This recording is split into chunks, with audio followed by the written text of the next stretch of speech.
오늘 말씀의 제목은 예수를 거절한 나사렛 사람들입니다.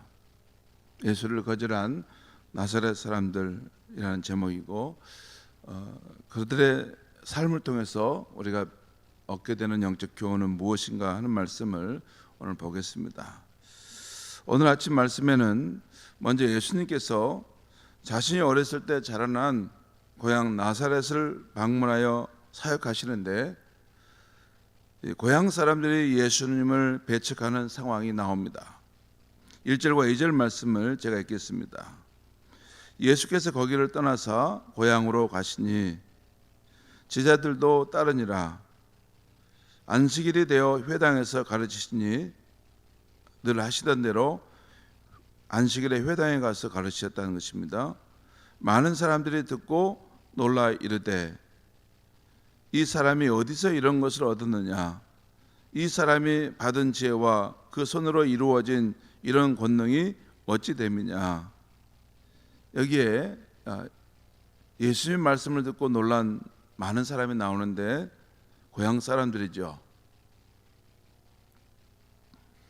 그들이 예수님의 말씀을 들었을 때 이 사람이 어디서 어떤 배웠는지, 어디서 이런 놀라운 지식을, 지혜를 얻었느냐 하는 것입니다. 이 사람이 하는 이런 말에는 지혜가 있고 또 그 손으로 하는 그 일에는 능력이 있는데 이것이 어디서 나온 지혜고 그 능력이란 말인가 하는 것입니다. 그러면 3절도 또 보겠습니다. 이 사람이 예수를 말하죠. 이 예수는 마리아의 아들 목수가 아니냐? 야고보와 요셉과 유다와 시몬의 형제가 아니냐? 그 누이들이 우리와 함께 여기 있지 아니하냐? 하고 예수를 배척한지라. 여기 마지막에 이렇게 하고 예수를 잘 믿으니라 이렇게 되면 좋을 텐데 하고 예수를 배척했다는 것이죠. 예수님이 자기들이 잘 아는 요셉과 마리아의 아들, 그의 직업을 물려받은 목수가 아니었더냐? 또 그 예수의 형제들이 바로 이러이러한 사람이고 그 형제들이 우리 마을에 지금 살고 있지 않느냐? 그 너희들도 우리와 함께 있지 않느냐? 하면서 예수를 배척했다는 것입니다. 회당에서 예수님께서 가르치신 것을 본 고향 사람들은 그 지혜와 권능에 놀랐지만 자신들이 인간적으로 알고 있는 예수님에 대한 선입견 때문에 오히려 예수를 믿지 않고 배척했다는 것입니다. 곧 예수님께서 자기 마을 사람인 목수 요셉의 아들이고 그 형제 자매를 잘 안다는 이유로 예수님 말씀을 신통치 않게 여긴 것입니다.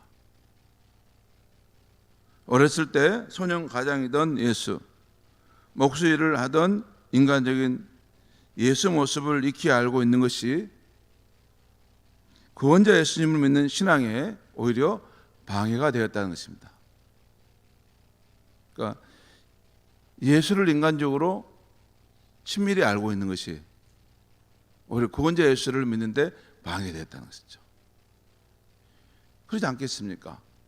그 나사렛 고향 사람들은 이 어렸을 때부터 그 예수님의 모습을 다 봤지 않았겠어요? 그 행동도 알고 있고 그에 대한 기억도 다 있다는 거죠. 인간적으로 예수를 알고 있는 거죠. 그 선입견으로 예수의 삶을 다 이렇게 해석하는 것이죠. 예수님 안에 그 영광의 광채가 있다는 것을 모르고 어렸을 때 그 봤던 그것으로만 예수를 평가하고 대했다는 것입니다. 여러분, 우리가 믿음 생활할 때 인간적으로 너무 가까운 것이 좋은가 한번 생각을 꼭 한번 해볼 필요 있습니다. 인간적으로 막 이렇게 서로 없으면 못 살 만큼 막 인간적으로 집착하는 그런 모습들이 있어요. 그 부분 인간적으로 집착하다 보면 꼭 실족하는 일이 발생합니다. 그래서 이 성도와 성도 간에 이렇게 만날 때, 또 그리고 예수님 그 마을 사람들이 예수님을 대할 때도 그 가운데 그 사이에 성령의 바람길을 내고 믿음의 관점에서 서로를 바라보고 이렇게 서로를 생각할 때 오히려 그 관계가 더 건강하고 또 성숙한 관계로 나아갑니다.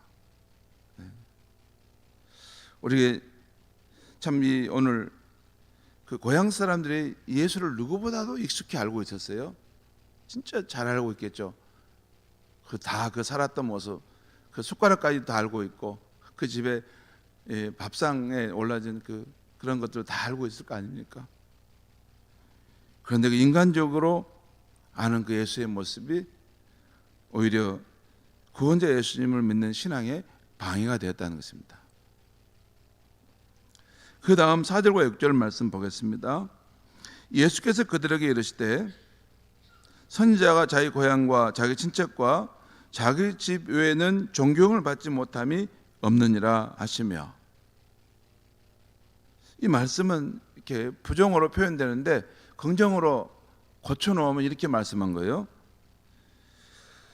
선지자가 자기 고향과 자기 친척과 자기 집에서는 존경을 받는 일이 없다는 것이에요. 그 말씀입니다. 이게 그 자기 집 외에는 존경을 받지 못함이 없느니라. 그러니까 자기 고향과 자기 친척과 자기 집 밖에서는 모두 다 존경을 받는다는 것이에요.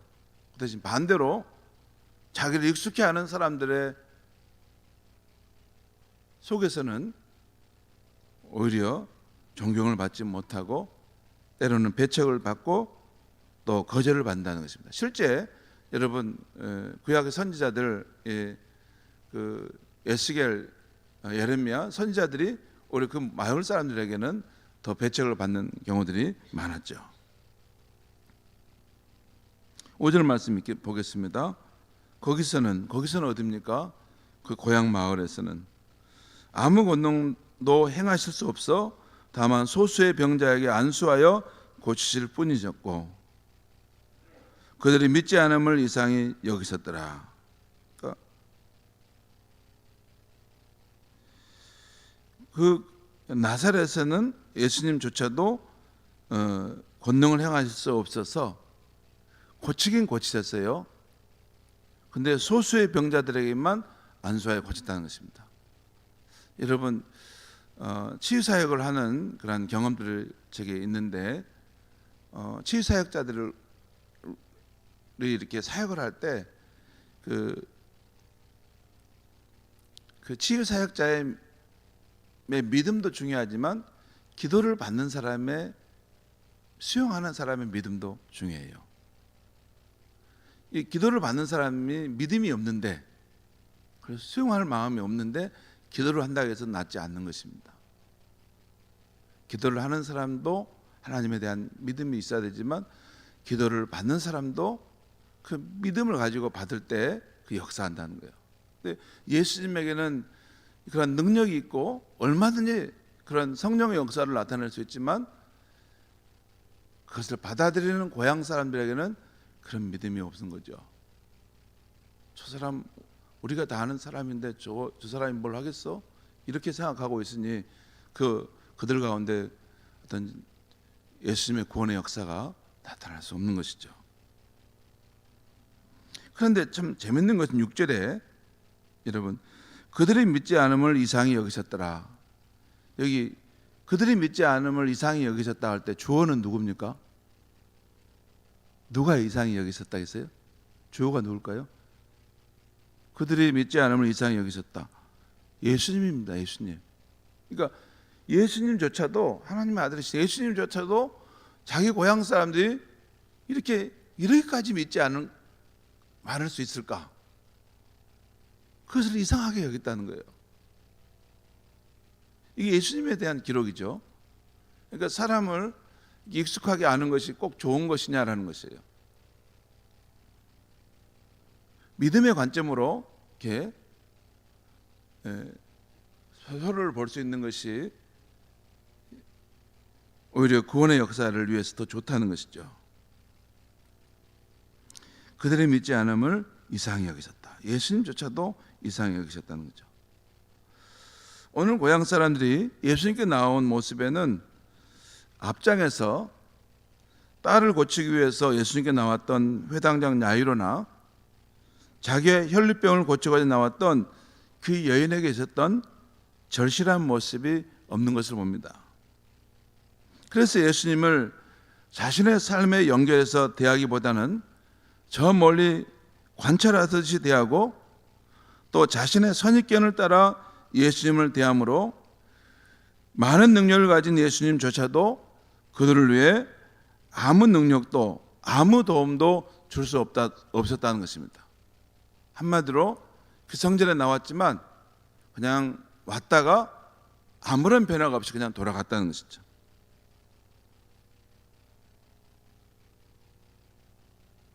예수님을 사모하는 마음, 예수님을 의지하고자 하는 가난한 마음이 없는 사람은 예수님조차도 그를 위해 아무것도 할 수 없다는 것입니다. 그 말씀입니다. 예수님을 볼 때 그냥 관찰하듯이 무슨 말 하는가 한번 들어볼까? 그냥 저 사람이 어떤 사람이야? 지식적으로 알려고 하는 그런 사람에게는 아무런 도움을 줄 수 없다는 것입니다.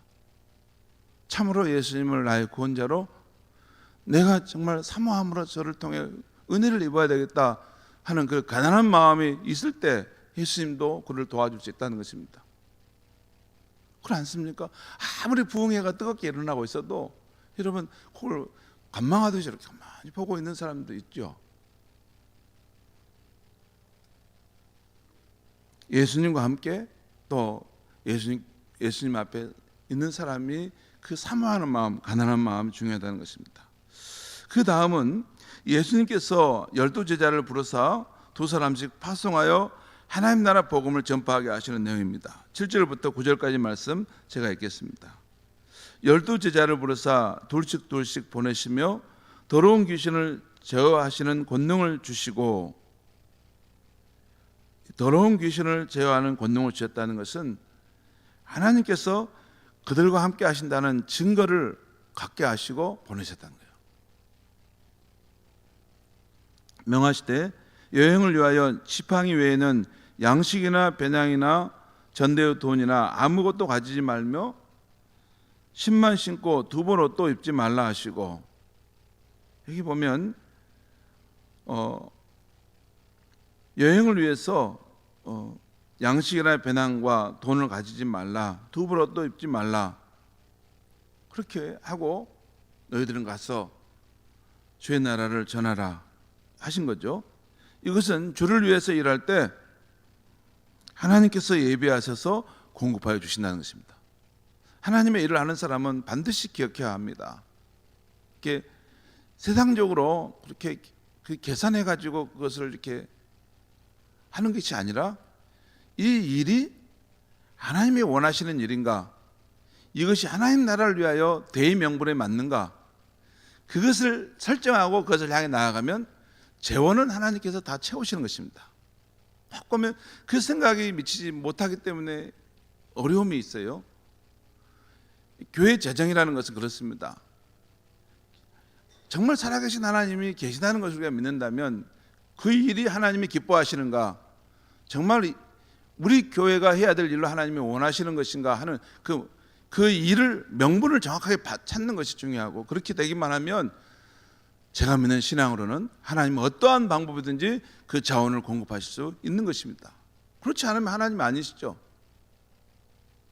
살아계신 하나님이고 교회의 주인이라면 그 교회 사역자들이 하나님의 뜻을 찾아서 그 일을 가는데 그걸 공급할 능력이 없겠습니까? 그런 하나님을 어떻게 믿고 따르겠습니까?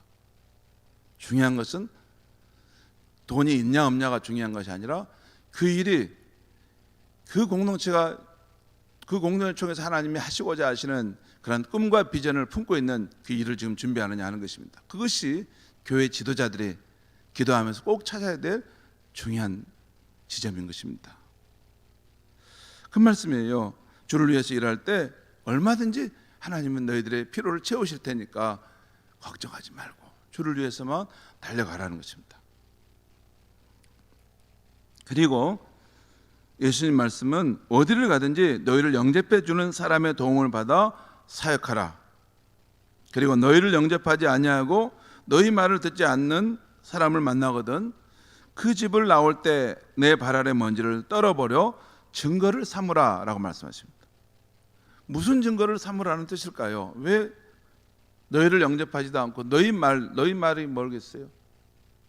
회개하라, 하나님의 나라가 갖고 왔으니 복음을 믿으라 하는 이 말씀을 전했는데 듣지 않는다면 그 집을 나올 때 내 발에 먼지를 떨어버려 증거를 삼으라는 것입니다. 무슨 증거를 삼으라는 것일까요?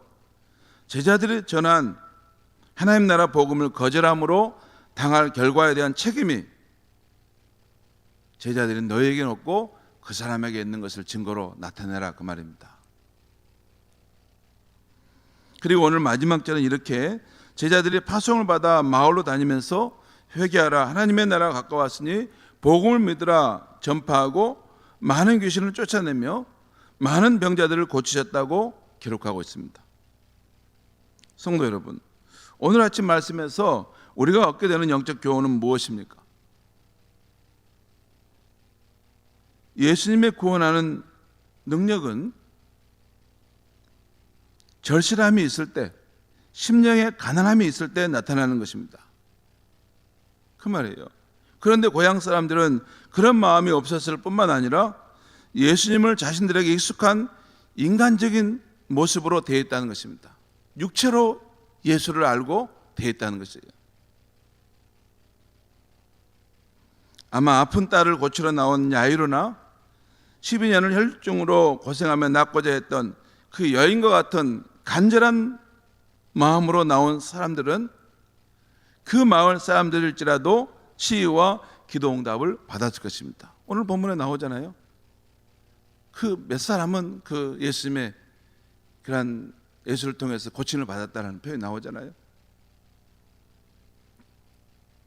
그리고 제자들이 아마 마을로 다니면서 복음을 전할 때 거기 보면 많은 병자들을 고치셨다라는 표현이 나오잖아요. 어떤 사람이 나왔을까요? 예수님과 함께 임한 하나님 나라를 가난한 마음으로, 그 나라는 나 같은 사람에게 꼭 필요합니다, 그 나라를 내가 받아들이기 원합니다 하는 그런 간절함, 사모함, 자신 안에 결핍되어 있는 거, 자신 안에 부족한 거, 자신의 죄악됨을 깨닫고 그 나라의 백성이 되게 해주십시오. 심령이 가난한 자들의 마음속에 그 제자들이 전한 하나님의 나라가 임하게 되고 구원의 역사가 나타났겠죠. 성도 여러분, 자기 딸을 고치기 위해 예수님께 나온 그 수로보니게 여인, 시각장애인 바디메오, 그리고 세리장 삭개와 같은 사람들의 이야기가 왜 복음서에 기록되어 있습니까? 여러분 그런 생각 안 해봤어요? 예수를 만난 사람이 하고 많은 사람들이 많이 있었을 텐데 왜 그 자기 딸이 흉악한 귀신에 들려서 그 시달렸던 그 수로보니게 여인이 예수님께 나왔잖아요. 그리고 그 소경 바디메오가 예수님 지나갈 때 그렇게 간절한 마음으로 예수님께 나왔잖아요. 그리고 그 세리장인 삭개오가 그 돌감람 나무에 올라와서 예수님을 만나기 위해서 이렇게 했잖아요. 그 사람들의 공통점이 무엇입니까? 예수를 만나고자 하는 간절함, 절실함이었던 것입니다. 그 마음의 가난함이었어요. 그것이 공통점 아닙니까? 내게는 예수님이 꼭 필요합니다. 내 삶에, 내 가정에, 내 직장에, 내 삶의 상황 속에서 내가 안고 있는 여러 가지 실존의 문제, 내가 극복하지 못한 인간의 한계, 이것을 구원해 줄 분으로 나는 예수님이 필요합니다. 그 사모하는 마음, 심령이 가난한 사람들의 마음속에 예수님이 오신 것입니다. 그 마음이 있으면 그들의 눈은 그 영적인 눈은 예수님을 지배하게 쫓아갑니다. 일상의 삶을 살아도 예수님이 어디 계신가? 나는 예수를 어떻게 하면 은혜를 덧입을까? 그것이 그 마음의 중심에 있습니다. 그런데 이미 배부른 사람들은, 이미 배불러서 부족함이 없는 사람들은 그런 마음이 없습니다. 그리고 그 마음에는 예수님이 주시는 그런 깊은 천국의 위로가, 마음의 천국의 기쁨이 또한 맛볼 수가 없는 거죠.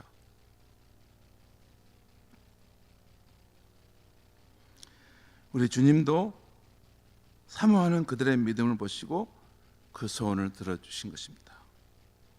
성도 여러분, 주님을 향한 우리의 마음 가운데, 주님을 향해 우리의 마음에, 여러 마음에 편련되지 마음의 부분들이 있을 것입니다. 그런데 우리 마음 가운데 일편단심의 마음, 은혜를 더 사모하는 가난한 마음이 있기를 바랍니다. 기도하겠습니다. 예수님, 오늘